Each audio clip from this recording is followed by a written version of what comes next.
Hello friends, कैसे हो आप सब। उम्मीद करती हूँ कि आप सब लोग बहुत अच्छे होंगे। अन्नपूर्णा दिव्य चैनल में मैं दिव्या आप लोग का बहुत बहुत स्वागत करती हूँ।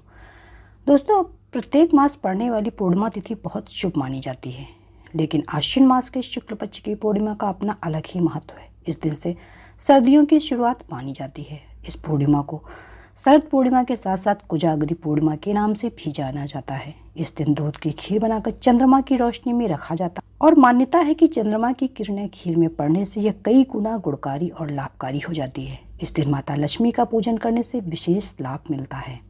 इस रात चंद्रमा 16 कलाओं से परिपूर्ण होता है। चंद्रमा से निकलने वाली किरणें अमृत समान मानी जाती हैं। माना जाता है कि शरद पूर्णिमा की रात आसमान से अमृत बरसता है। इस साल ये पूर्णिमा 19 अक्टूबर दिन मंगलवार यानी कि आज है।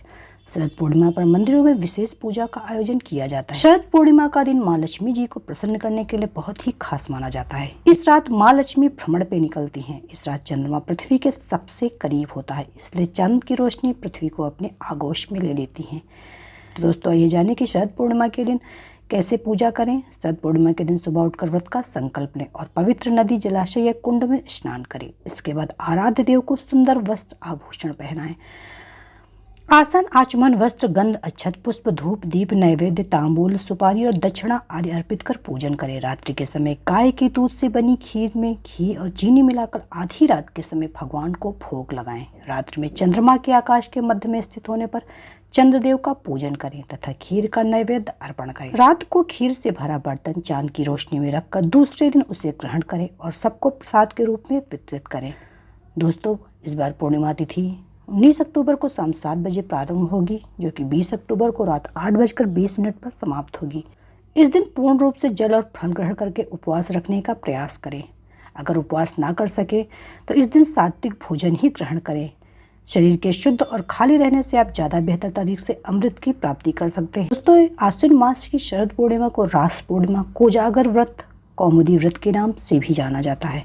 इस दिन खुले आसमान के नीचे चांदी के बर्तन में खीर रखने का महत्व है। चांदी का बर्तन ना उपलब्ध हो तो आप नॉर्मल बर्तन में ही खीर रखें। वहीं कोजागर व्रत में माँ लक्ष्मी की पूजा की जाए। यह त्यौहार बंगाली समुदाय के लोग मनाते हैं। माना जाता है कि इस रात देवी लक्ष्मी धरती पर विचरण करने आती हैं, जबकि कौमुदी व्रत भगवान कृष्ण को समर्पित होता है। शरद पूर्णिमा के दिन माँ लक्ष्मी की विधिवत पूजा की जाती है। मान्यता है कि माँ लक्ष्मी भक्तों की सभी परेशानियां दूर कर देती। शरद पूर्णिमा के दिन खीर का भोग लगाकर उसे आसमान के नीचे रखा जाता है। तो दोस्तों, ये जाने कि आश्विन मास की पूर्णिमा, जिसे शरद पूर्णिमा कहते हैं, उससे संबंधित कौन सी कथा है। किसी समय एक नगर में एक साहूकार रहता था। उसकी 2 पुत्रियां थीं। दोनों ही उसकी पुत्रियां पूर्णिमा का उपवास रखती थी। बड़ी बेटी पूर्णिमा का उपवास पूरे विधि विधान के साथ संपन्न करती थी, जबकि छोटी बेटी हमेशा इस उपवास को अधूरा रख देती थी और श्रद्धा के साथ व्रत का पालन नहीं करती। कुछ समय बाद दोनों का विवाह हुआ। विवाह के बाद बड़ी पुत्री ने अत्यंत सुंदर स्वस्थ संतान को जन्म दिया, जबकि छोटी पुत्री की कोई संतान नहीं हो रही थी। वह काफ़ी परेशान रहने लगी। उसके साथ साथ उसके पति और परिजन भी परेशान रहते थे। उसी दौरान एक विद्वान ज्योतिषी आए। पति पत्नी ने सोचा एक बार ज्योतिषी महाराज को कुंडली दिखाई जाए। यह विचार कर वे ज्योतिषी के पास पहुंचे। उन्होंने स्त्री की कुंडली देखकर बताया कि इसने पूर्णिमा के अधूरे व्रत किए हैं, इसलिए इसको पूर्ण संतान सुख नहीं मिल पा रहा है। तब ब्राह्मणों ने उसे पूर्णिमा व्रत की विधि बताई। वह उपवास रखने का सुझाव दिया। इस बार स्त्री ने विधि पूर्वक व्रत रखा। इस बार सेठ की छोटी पुत्री के यहाँ एक संतान का जन्म हुआ। वह पहले के अपूर्ण व्रत के प्रभाव से कुछ दिनों तक जीवित रहा। शिशु की मौत हो जाने के बाद सेठ की पुत्री काफी दुखी हुई। उसे कुछ भी नहीं सूझ रहा था।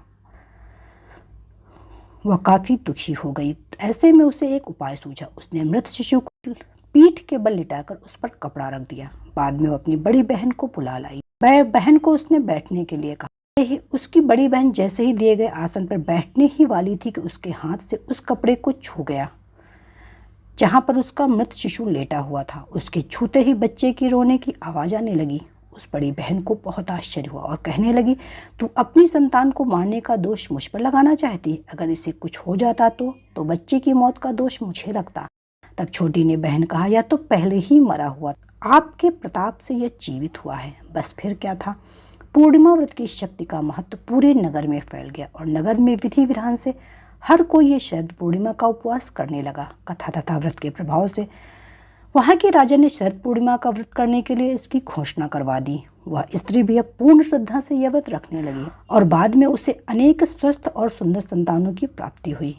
माना जाता है इस दिन का महत्व भगवान श्री कृष्ण से भी जुड़ा हुआ माना जाता है। शरद पूर्णिमा की रात में भगवान श्री कृष्ण ने वृंदावन में राधा और गोपियों के साथ रास रचाया था, इसलिए इसे रास पूर्णिमा भी कहा जाता है। तो दोस्तों, ये थी आश्विन मास के पूर्णिमा की व्रत कथा। उम्मीद है कि आपको ये वीडियो पसंद आया होगा। वीडियो पसंद आए तो वीडियो को लाइक, चैनल पर पहली बार विजिट कर रहे हैं तो मेरे अन्नपूर्णा दिव्य चैनल को सब्सक्राइब कीजिएगा।